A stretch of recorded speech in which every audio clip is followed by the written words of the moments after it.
ಸಾಕಷ್ಟು ಸಂಗತಿಗಳಿವೆ, ಸಾಕಷ್ಟು ಸಂಗತಿಗಳು ಯಥಾ ಪ್ರಕಾರ ಧರ್ಮಸ್ಥಳದ ಸಂಗತಿಗಳು ಒಂದು ಕಡೆಗಾದರೆ, ಇನ್ನೊಂದು ಕಡೆಗೆ ತಂದೆ ತಾಯಿಗಳು ಈ ಸುದ್ದಿನ ನೋಡಲೇಬೇಕು. 5 ವರ್ಷಗಳಲ್ಲಿ ಅದೆಷ್ಟು ಸಾವಿರ ಮಕ್ಕಳುಗಳು ನಾಪತ್ತೆಯಾಗಿದ್ದಾರೆ, ಅದರ ಬಗ್ಗೆ TV9 ಸಂಪೂರ್ಣ ವಿವರಗಳನ್ನು ನಿಮಗೆ ಕೊಡುತ್ತೆ.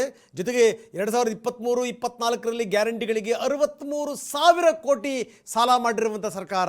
ಇದಕ್ಕೆ ಸಂಬಂಧಪಟ್ಟಂಗೂ ಕೂಡ ನಾವು ಸಾಕಷ್ಟು ವಿವರಗಳನ್ನು ಕೊಡ್ತೀವಿ. ಆದರೆ ಅದಕ್ಕಿಂತ ಮೊದಲು ಬನ್ನಿ ಈ ಕ್ಷಣದ ಸಂಗತಿ ಏನು ಅಂತಂದರೆ ಅಸ್ಥಿಪಂಜರ ರಹಸ್ಯದ ಬಗ್ಗೆ ನಾವು ಮಾತಾಡೋಣ. ಯಾಕಂದರೆ ಇವತ್ತು ದೂರುದಾರನಿಗೆ ಬರ ಹೇಳಿದೆ SIT.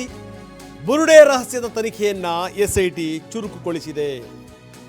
ಇವತ್ತು ಮಾಸ್ಕ್ ಮ್ಯಾನ್ ವಿಚಾರಣೆ ನಡೆಯುತ್ತೆ. ನಿನ್ನೆ 6 ಗಂಟೆ ದೂರುದಾರನ ವಿಚಾರಣೆ ನಡೆಸಿತು SIT. ಏನೇನು ಸಂಗತಿಗಳು ಗೊತ್ತಾದವು. ಇಂದು ಕೂಡ ವಿಚಾರಣೆಗೆ ಹಾಜರಾಗು ಅಂತ ಸೂಚನೆ ಕೊಟ್ಟಿದೆ SIT. ಇವತ್ತು ಅವನು ಯಾವ್ಯಾವ ಸಂಗತಿಗಳನ್ನು ಹೇಳ್ತಾನೆ ನೋಡಬೇಕು, ಯಾವ್ಯಾವ ಸಂಗತಿಗಳನ್ನು ಹೇಳ್ಬೋದು. ಯಾಕಂದರೆ ಒಂದೆರಡು ಪ್ರಶ್ನೆಗಳ ಮೇಲೆ ಪ್ರಶ್ನೆಗಳಿವೆ ಇದಕ್ಕೆ ಸಂಬಂಧಪಟ್ಟಂಗೆ. ಇಲ್ಲಿ ಏನೇನು ಆಗ್ತಾ ಇದೆ, ಏನು ಎತ್ತ. ಸೊ ಇದು ದೊಡ್ಡ ಸುದ್ದಿ ಆಗಿರುವಂಥದ್ದು. ಇದು ಬರೀ ಕರ್ನಾಟಕ ಮಾತ್ರ ಅಲ್ಲ, ಕರ್ನಾಟಕ ರಾಷ್ಟ್ರ ಅಂತಾರಾಷ್ಟ್ರೀಯ ಮಟ್ಟದಲ್ಲಿ ಅಂತಾರಾಷ್ಟ್ರೀಯ ಸುದ್ದಿವಾಹಿನಿಗಳು ಕೂಡ ಇಲ್ಲಿಗೆ ರಿಪೋರ್ಟರ್ಗಳನ್ನು ಕಳಿಸಿವೆ ಧರ್ಮಸ್ಥಳಕ್ಕೆ ಏನಾಗ್ತಾ ಇದೆ ನೋಡ್ಕೊಂಬನ್ನಿ ಅಂತ. ಹಾಗಾದರೆ ನಿಜಕ್ಕೂ ನ್ಯಾಯ ಕೇಳುವಂಥದ್ದು ತಪ್ಪ? ಹಾಗಾದರೆ ಸೌಜನ್ಯ ಕೊಲೆ ಪ್ರಕರಣದ ಬಗ್ಗೆ ನ್ಯಾಯ ಕೇಳೋದು ತಪ್ಪ? ಖಂಡಿತವಾಗಲೂ ತಪ್ಪಲ್ಲ. ಇದರ ಹಿಂದೆ ಯಾರಿದ್ದಾರೆ ಅವ್ರಿಗೆ ಶಿಕ್ಷೆ ಆಗಲೇಬೇಕು. ಅವ್ರು ಎಷ್ಟು ದೊಡ್ಡವರಾದ್ರೂ ಆಗಿರಲಿ, ಅವ್ರಿಗೆ ಶಿಕ್ಷೆ ಆಗಲೇಬೇಕು. ಆದರೆ ಇವರು ಮಾಡ್ತಿರುವಂಥ ಅವಾಂತರಗಳೇನು, ಇದು ಸಂಗತಿ. ಯಾರ್ಯಾರು ಏನೇನು ಮಾತಾಡ್ತಾ ಇದ್ದಾರೆ, ಏನು ಎತ್ತ ನೋಡಿ. ಇಲ್ಲಿ ತನಕ ಹೋರಾಟಗಾರರು ಅನಿಸ್ಕೊಂಡಿರುವಂಥವ್ರು ನಿನ್ನೆ ಮೊನ್ನೆ ಆಡಿದಂಥ ಮಾತುಗಳು, ಒಂದು ಮಾತು ಅದ್ಭುತವಾಗಿದೆ. ಏನಂದರೆ ತಲೆ ಯಾವಾಗಲೂ ತಣ್ಣಗಿರಬೇಕು, ಹೊಟ್ಟೆ ಯಾವಾಗಲೂ ಗರಂ ಇರಬೇಕು ಅಂತ. ಯಾಕಂದರೆ ಆ ಕಿಚ್ಚು ಹೊಟ್ಟೆಯ ಒಳಗಡೆ ಇರಬೇಕು, ಅದು ಯಾವ ಬರಬೇಕು ಅವ ಬರಬೇಕು. ಇಡೀ ವ್ಯವಸ್ಥೆಯ ವಿರುದ್ಧನೇ ಮಾತಾಡ್ಬಿಟ್ರೆ ಏನಾಗುತ್ತೆ ಹೇಳಿ. ನಿನ್ನೆ ಮೊನ್ನೆ ಮಾತಾಡಿದಂಥವರ ಮಾತುಗಳನ್ನು ನೋಡಿದಂಥ ಸಂದರ್ಭದಲ್ಲಿ ನಮಗನ್ಸುತ್ತೆ ನಿಜಕ್ಕೂ ಸೌಜನ್ಯ ವಿಚಾರಕ್ಕೆ ಸಂಬಂಧಪಟ್ಟಂಗೆ ನ್ಯಾಯ ಸಿಗಬೇಕು. ಅದರಲ್ಲಿ ಯಾವುದೇ ಡೌಟ್ ಇಲ್ಲ.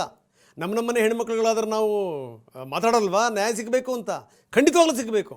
ಆದರೆ ರೀತಿ ಹೇಗೆ, ಇವನು ಎಲ್ಲಿಂದ ಬಂದ, ಇವನು ಎಲ್ಲಿಂದ ಕರ್ಕೊಂಬಂದರು, ಅವನಿಗೆ ಸರಿಯಾಗಿ ಪಾಠವನ್ನು ಕೂಡ ಹೇಳಿಲ್ಲ. ಎಲ್ಲೋ ಒಂದು ಕಡೆಗಿಲ್ಲಿ ಈ ಕಮ್ಯುನಿಕೇಷನ್ ಅನ್ನುವಂಥದ್ರ ಲ್ಯಾಬ್ ತುಂಬ ಸ್ಪಷ್ಟವಾಗಿ ಕಾಣ್ತಾ ಇದೆ, ಸ್ಪಷ್ಟವಾಗಿ. ಈಗ ನೋಡಿ, ಈಗ ಬೇರೆಯವರು ನನ್ನ ಮಗಳು ನಾಪತ್ತೆ ಆದಲು, ನನ್ನ ತಂಗಿ ನಾಪತ್ತೆ ಆದಲು, ಈ ರೀತಿ ಘಟನಾವಳಿಗಳು ಕೂಡ. ಒಂದೇ ಒಂದು ಮನವಿ ಎಲ್ಲರದ್ದೇನಪ್ಪ ಅಂತಂದರೆ, ನಿಮ್ಮ ಆಟಾಟೋಪಗಳಿದಾವಲ್ಲ, ಕ್ಷೇತ್ರಕ್ಕೆ ಕೆಟ್ಟ ಹೆಸರು ತರಬಾರ್ದು ಅನ್ನುವಂಥದ್ದು ಮಾತ್ರ. ಸೌಜನ್ಯ ಸಾವಿಗೆ ಖಂಡಿತವಾಗಲೂ ನ್ಯಾಯ ಸಿಗಬೇಕು. SIT ಯಾವ್ಯಾವ ಸಂಗತಿಗಳನ್ನು ಬಹಿರಂಗ ಮಾಡುತ್ತೆ ಅದಕ್ಕೆ ಖಂಡಿತವಾಗಲೂ ಸ್ವಾಗತ ಇದೆ. ಸರ್ಕಾರದ ನಿರ್ಧಾರ ಇಲ್ಲಿ ಖಂಡಿತವಾಗಲೂ ನಾವು ಅಭಿನಂದಿಸಲೇಬೇಕು. ಸರ್ಕಾರದ ನಿರ್ಧಾರ ಒಳ್ಳೆಯ ನಿರ್ಧಾರ. ಇನ್ನು ಬರೀ ಈಗ ವಿಷಯಕ್ಕೆ ಬರ್ತಾ ಇದ್ದೀವಿ. ಏನೇನು ನಡೀತಾ ಇದೆ, ಬೆಳ್ತಂಗಡಿ SIT ಠಾಣೆಗೆ ಪ್ರಣಬ್ ಮೊಹಂತಿ ಭೇಟಿ ಕೊಟ್ಟಿದ್ದಾರೆ. 11 ಗಂಟೆಗೆ ಬರ್ತಾರೆ ಮೊಹಂತಿ. ತನಿಖಾ ಪ್ರಗತಿ ಏನು, ಅದರ ವಿವರಗಳನ್ನು, ಅದರ ವರದಿಯನ್ನು ಮೊಹಂತಿ ಪಡಿತಾರೆ. ಅಧಿಕಾರಿಗಳ ಜೊತೆಗೆ ಸುದೀರ್ಘವಾಗಿ ಮೊಹಂತಿ ಚರ್ಚೆ ಮಾಡ್ತಾರೆ. ಮುಂದಿನ ಹಂತ ಏನು, ಮುಂದಿನ ತನಿಖೆ ಏನು. ಗಂಟೆಗಟ್ಟಲೆ ಅವನ ವಿಚಾರಣೆ ಮಾಡಲಾಗಿದೆ, ಗಂಟೆಗಟ್ಟಲೆ. ಇವತ್ತು ಹೇಳಿದ್ದನ್ನು ನಾಳೆ ಹೇಳಲ್ಲ. ಬಹುಶಃ ನನಗನ್ಸುತ್ತೆ ಯಾವುದೋ ಈ ಮೂಳೆ, ಯಾವುದೋ ಒಂದು ಬುರುಡೆ, ಏನು ಎತ್ತ, ಇದನ್ನು ಕೊಟ್ಟರೆ ಏನಾಗ್ಬೋದು, ಬಹುಶಃ ಇಷ್ಟು ದೊಡ್ಡ ಮಟ್ಟಕ್ಕೆ ಹೋಗುತ್ತೆ ಅಂತ ಇವರು ನಿರೀಕ್ಷೆ ಮಾಡಿರಲಿಲ್ಲ ಅಂತ ಅನಿಸುತ್ತೆ. ಇಷ್ಟು ದೊಡ್ಡ ಮಟ್ಟಕ್ಕೆ ಹೋಗುತ್ತೆ ಅಂತ SIT ರಚನೆ ಮಾಡುತ್ತೆ ಅಂತ ಕೂಡ ಇವರು ಯೋಚನೆ ಮಾಡಿರಲಿಲ್ಲ. ಈಗ ಒಂದೊಂದೇ ಸತ್ಯಗಳು ಹೊರಗಡೆ ಬರಬೇಕು. ಒಂದು ಸರಿಗೆ ಸತ್ಯ ಬಂದು ಯಾರು ತಪ್ಪಿತಸ್ಥರು ಅಂತ ಗೊತ್ತಾಗ್ಬಿಡಲಿ, ಅದನ್ನು ರಾಜ್ಯದ ಜನ ಬಯಸ್ತಾ ಇದ್ದಾರೆ. ಪದೇ ಪದೇ ಈ ರೀತಿಯ ವಿಷಯಗಳೆದ್ದು ಎಲ್ಲೋ ಒಂದು ಕಡೆಗೆ ನಮ್ಮ ಶ್ರದ್ಧಾ ಕೇಂದ್ರಗಳಿಗೆ ಧಕ್ಕೆ ಆಗಬಾರ್ದು. ಯಾರ್ಯಾರು ತಪ್ಪು ಮಾಡಿದ್ದಾರೆ ಅವರಿಗೆ ಖಂಡಿತವಾಗಲೂ ಶಿಕ್ಷೆ ಆಗಬೇಕು, ಅದರಲ್ಲಿ ಯಾವುದೇ ಡೌಟ್ ಇಲ್ಲ. ಬನ್ನಿ, ನಮ್ಮ ಪ್ರತಿನಿಧಿ ಅಶೋಕ್ ಈಗ ನಮ್ಮೊಂದಿಗೆ ನೇರ ಸಂಪರ್ಕದಲ್ಲಿದ್ದಾರೆ. ಅಶೋಕ್, ಭಾಳ ಗಮನಿಸಬೇಕಾದಂಥ ಸಂಗತಿ, ನಿನ್ನೆ ಕೂಡ 6 ಗಂಟೆಗಳ ಕಾಲ ಸುದೀರ್ಘವಾಗಿ ಅವನ ವಿಚಾರಣೆ ಮಾಡಲಾಗಿದೆ. ಇವತ್ತು ಕೂಡ ಆ ವಿಚಾರಣೆ ಮುಂದುವರಿಯುತ್ತೆ. ಏನೇನು ನಡೀತಾ ಇದೆ SIT ವಲಯದಲ್ಲಿ, ಅಶೋಕ್? ರಂಗನಾಥ್, ಧರ್ಮಸ್ಥಳದಲ್ಲಿ ಶವ ಹೂತಿಟ್ಟ ಪ್ರಕರಣಕ್ಕೆ ಸಂಬಂಧಪಟ್ಟಂತೆ ಉತ್ಖನನ ಕಾರ್ಯಾಚರಣೆ ನಿಂತರೂ ಕೂಡ ತನಿಖೆಯನ್ನು ಅಧಿಕಾರಿಗಳು ಮುಂದುವರಿಸಿದ್ದಾರೆ. ನಿನ್ನೆಯೂ ಕೂಡ ಮಾಸ್ಕ್ ಮ್ಯಾನ್ನ ಸುಮಾರು 6 ಗಂಟೆಗಳ ಕಾಲ ವಿಚಾರಣೆಯನ್ನು ಮಾಡಲಾಗಿದೆ. ಇದರ ಜೊತೆಗೆ ಆ ಧರ್ಮಸ್ಥಳ ಪಂಚಾಯತ್ನಲ್ಲಿ 1994ರಿಂದ 2014ರವರೆಗೆ ಯಾರ್ಯಾರು ಕೆಲಸ ಮಾಡಿದ್ದಾರೆ ಅವರನ್ನು ಕೂಡ ವಿಚಾರಣೆ ಮಾಡಲಾಗಿದೆ. ಅವರ ಹೇಳಿಕೆಯನ್ನು ಕೂಡ ಪಡ್ಕೊಳ್ಳಲಾಗಿದೆ. ಇವತ್ತು ಕೂಡ SIT ಅಧಿಕಾರಿಗಳು ಮಾಸ್ಕ್ ಮ್ಯಾನ್ಗೆ ವಿಚಾರಣೆಗೆ ಹಾಜರಾಗಬೇಕು ಅಂತೇಳಿ ನಿನ್ನೆ ಆತ ವಾಪಸ್ ಹೋಗುವಾಗಲೇ ಆತನಿಗೆ ಒಂದು ನೋಟಿಸ್ ಕೊಟ್ಟು ಕಳಿಸಿದ್ದಾರೆ. ಸೊ ಆತನು ಕೂಡ ಇವತ್ತು ಮತ್ತೆ 3ನೇ ದಿನದ ವಿಚಾರಣೆಗೆ ಹಾಜರಾಗಲಿಕ್ಕಿದ್ದಾನೆ. ಈ ನಡುವೆ SIT ಮುಖ್ಯಸ್ಥರಾಗಿರ್ತಕ್ಕಂಥ ಪ್ರಣವ್ ಮೋಹಂತಿ ಅವರು ಕೂಡ ಖುದ್ದಾಗಿ ಇವತ್ತು ಬೆಳ್ತಂಗಡಿ SIT ಪೊಲೀಸ್ ಠಾಣೆಗೆ ಬರಲಿಕ್ಕಿದ್ದಾರೆ. 11 ಗಂಟೆ ಸುಮಾರಿಗೆ ಪ್ರಣವ್ ಮೋಹಂತಿ ಅವರು ಬೆಳ್ತಂಗಡಿ SIT ಪೊಲೀಸ್ ಠಾಣೆಗೆ ಬರ್ತಾರೆ. ಅಧಿಕಾರಿಗಳ ಜೊತೆ ಒಂದು ಸಭೆಯನ್ನು ಕೂಡ ಮಾಡ್ತಾರೆ. ಪ್ರಮುಖವಾಗಿ ಮುಂದಿನ ನಡೆಸಬೇಕಾದಂಥ ಕಾರ್ಯಾಚರಣೆ ಯಾವ ರೀತಿಯಾಗಿರಬೇಕು ಅದರ ಒಂದು ರೂಪುರೇಷೆಯನ್ನು ಅಧಿಕಾರಿಗಳ ಜೊತೆ ಚರ್ಚೆಯನ್ನು ಕೂಡ ಮಾಡಲಿಕ್ಕಿದ್ದಾರೆ. ಇದರ ಜೊತೆ ಕೇವಲ ಈ ಅನಾಮಿಕ ಬಂದು ಏನು ಹೇಳಿಕೆ ನೀಡಿದ 100 ಶವಗಳನ್ನು ಹೂತಿಟ್ಟಿದೆ ಅಂತೇಳಿ, ಸೊ ಆ ಒಂದು ಪ್ರಕರಣ ಹೊರತುಪಡಿಸಿ ಮತ್ತೆ ಒಂದಷ್ಟು ದೂರದಾರರು SIT ಪೊಲೀಸ್ ಠಾಣೆಗೆ ಬಂದು ದೂರನ್ನು ನೀಡಿದ್ದಾರೆ.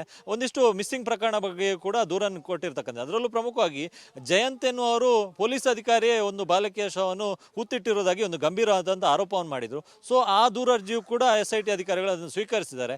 ಇದರ ಜೊತೆಗೆ ಪದ್ಮಲತಾ ಅಸಹಜ ಸಾವಿನ ಪ್ರಕರಣಕ್ಕೆ ಸಂಬಂಧಪಟ್ಟಂತೆ ಆಕೆಯ ಸಹೋದರಿ SIT ಪೊಲೀಸ್ ಠಾಣೆಗೆ ದೂರು ನೀಡಿದ್ದಾರೆ.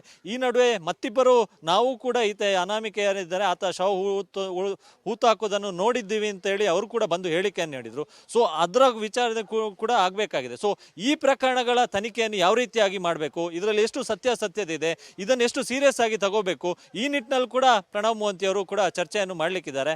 ಈ ನಡುವೆ ಮುಂದಿನ ಕಾರ್ಯಾಚರಣೆ ಬಗ್ಗೆ ಒಂದಿಷ್ಟು ಅಧಿಕಾರಿಗಳಿಗೆ ಸಲಹೆ ಸೂಚನೆಗಳನ್ನು ಕೂಡ ನೀಡಲಿಕ್ಕಿದ್ದಾರೆ. ನಮಗೆ ಸಿಕ್ಕಿರ್ತಕ್ಕಂಥ ಮಾಹಿತಿಯ ಪ್ರಕಾರ ಇವತ್ತು ದಿನವಿಡೀ ಪ್ರಣವ್ ಮೋಹಂತಿ ಅವರು ಬೆಳ್ತಂಗಡಿ SIT ಪೊಲೀಸ್ ಠಾಣೆಯಲ್ಲಿ ಇರ್ತಾರೆ ಎನ್ನುವಂಥ ಮಾಹಿತಿ ಕೂಡ ಇದೆ. ಈ ನಡುವೆ ಪ್ರಕರಣಕ್ಕೆ ಸಂಬಂಧಪಟ್ಟಂತೆ ಈವರೆಗೆ 17 ಪಾಯಿಂಟ್ಗಳಲ್ಲಿ ಶೋಧ ಕಾರ್ಯಾಚರಣೆ ಮಾಡಲಾಗಿತ್ತು. ಸೊ ಅಲ್ಲಿ ಶೋಧ ಕಾರ್ಯಾಚರಣೆ ನಡೆಸಿದಂಥ ಸಂಬಂಧಪಟ್ಟಂತೆ ಅಲ್ಲೇನೇನು ದಾಖಲೆಗಳನ್ನು ಸಂಗ್ರಹಿಸಲಾಗಿದೆ ಮತ್ತು ಈಗಾಗಲೇ ಅಲ್ಲಿನ ಮಣ್ಣಿನ ಮಾದರಿಯನ್ನು FSLಗೆ ಕಳಿಸಲಾಗಿದೆ. ಈ ವಾರವೇ ಅದರ ಒಂದು ವರದಿ ಬರುವಂಥ ಸಾಧ್ಯತೆ ಇದೆ. ಸೊ ವರದಿ ಬಂದಾದ ಬಳಿಕ ಏನು ಮಾಡಬೇಕು ಆ ನಿಟ್ಟಿನಲ್ಲೂ ಕೂಡ ಅಧಿಕಾರಿಗಳ ಜೊತೆ ಚರ್ಚೆಯನ್ನು ಕೂಡ ಮಾಡಲಿಕ್ಕಿದ್ದಾರೆ. ಮತ್ತು ಆ ಉತ್ಖನನ ಟೈಮಲ್ಲಿ ಸಂಗ್ರಹಿಸಿದಂಥ ದಾಖಲೆಗಳನ್ನು ಅವುಗಳನ್ನು ಕ್ರೋಢೀಕರಿಸುವಂಥ ಕೆಲಸವನ್ನು ಈಗಾಗಲೇ SIT ಅಧಿಕಾರಿಗಳು ಕೂಡ ಮಾಡಿದ್ದಾರೆ. ಸೊ ಈಗಾಗಲೇ ಗೃಹ ಸಚಿವರು ಕೂಡ ಹೇಳಿದ್ದಾರೆ ಶೀಘ್ರದಲ್ಲೇ ಮಧ್ಯಂತರ ವರದಿಯನ್ನು SIT ಅಧಿಕಾರಿಗಳು ಸಲ್ಲಿಸ್ತಾರೆ ಅಂತೇಳಿ. ಆದರೆ ಟೈಮ್ ಬಾಂಡ್ ಇಷ್ಟು ಅಂತ ಏನು ಇರೋದಿಲ್ಲ. ಸೊ ಅಧಿಕಾರಿಗಳಿಗೂ ಕೂಡ ಸ್ವತಂತ್ರವನ್ನು ನೀಡಲಾಗಿದೆ. ಸೊ ಕಾರ್ಯಾಚರಣೆ ಮುಂದುವರಿಸುವ ಬಗ್ಗೆಯೂ ಕೂಡ ಅಧಿಕಾರಿಗಳು ಸ್ವತಂತ್ರರಾಗಿರ್ತಾರೆ ಎಂಬುದನ್ನು ಕೂಡ ಹೇಳಿದ್ದಾರೆ. ಸೊ ಈ ಹಿನ್ನೆಲೆಯಲ್ಲಿ ಸ್ವತಃ SIT ಮುಖ್ಯಸ್ಥರೇ ಇವತ್ತು ಖುದ್ದಾಗಿ SIT ಬೆಳ್ತಂಗಡಿಯಲ್ಲಿ SIT ಪೊಲೀಸ್ ಠಾಣೆಗೆ ಬಂದು ಅಧಿಕಾರಿಗಳು ಚರ್ಚೆಯನ್ನು ಮಾಡಲಿಕ್ಕಿದ್ದಾರೆ. ಸೊ ಇವತ್ತು ಕೂಡ ಮಾಸ್ಕ್ ಮ್ಯಾನ್ನ ವಿಚಾರಣೆ ನಡೀಲಿಕ್ಕಿದೆ. ಪ್ರಮುಖವಾಗಿ ಆತ ಏನು ತಲೆಬುರುಡೆ ತಂದಿದ್ದ, ಸೊ ಅದರ ಬಗ್ಗೆ ಇನ್ನೂ ಕೂಡ ಕ್ಲಾರಿಟಿ ಸಿಕ್ಕಿಲ್ಲ ಅಧಿಕಾರಿಗಳೇ. ಆತ ಎಲ್ಲಿಂದ ತಗೊಬಂದ ಎನ್ನುವಂಥದ್ದು ಬಗ್ಗೆ ಇನ್ನೂ ಕೂಡ ಆತ ಸ್ಪಷ್ಟನೆಯನ್ನು ನೀಡ್ತಾ ಇಲ್ಲ. ಸೊ ಅದರ ಮಹಜರು ಕೂಡ ಇನ್ನೂ ಪೆಂಡಿಂಗ್ ಇದೆ. ಸೊ ಅದರ ಬಗ್ಗೆ ಒಂದು ಕ್ಲಾರಿಟಿ ಸಿಕ್ಕ ಬಳಿಕ ಆತ ಎಲ್ಲಿ ಪ್ಲೇಸ್ ಹೇಳ್ತಾನೆ ಅಲ್ಲಿ ಮಹಜರು ಪ್ರಕ್ರಿಯೆಯನ್ನು ಕೂಡ ಪೂರ್ತಿಗೊಳಿಸಬೇಕು. ಸೊ ಇನ್ನು 2 ದಿವಸದಲ್ಲಿ ಅದರ ಮಹಜರು ಪ್ರಕ್ರಿಯೆ ಆಗುವಂಥ ಎಲ್ಲ ಸಾಧ್ಯತೆ ಇದೆ. ಸೊ ಈ ನಿಟ್ಟಿನಲ್ಲಿ ಕೂಡ SIT ಅಧಿಕಾರಿಗಳು ತನಿಖೆಯನ್ನು ಮುಂದುವರಿಸಿದ್ದಾರೆ. ಸೊ ಇವತ್ತು ಪ್ರಣವ್ ಮೋಹಂತಿ ಬಂದ ಬಳಿಕ ಏನು ನಿರ್ದೇಶನ ನೀಡ್ತಾರೆ, ಸೊ ಮುಂದಿನ ಕಾರ್ಯಾಚರಣೆ ಯಾವ ರೀತಿ ಇರುತ್ತೆ, ಇದೆಲ್ಲವೂ ಕೂಡ ಸಾಕಷ್ಟು ಕುತೂಹಲಕ್ಕೆ ಕಾರಣ ಆಗಿರುವಂಥದ್ದು. ಎಸ್, ಅಷ್ಟೊತ್ತಿಗೆ ವಿಧಿವಿಜ್ಞಾನ ರಿಪೋರ್ಟು ಕೂಡ ಬರುತ್ತೆ. ಬಂದಾದ್ಮೇಲೆ ಇದಕ್ಕೊಂದು ಸ್ಪಷ್ಟತೆ ಸಿಗುತ್ತೆ. Thank you very much Ashok ತಮ್ಮೆಲ್ಲ ಮಾಹಿತಿಗೆ.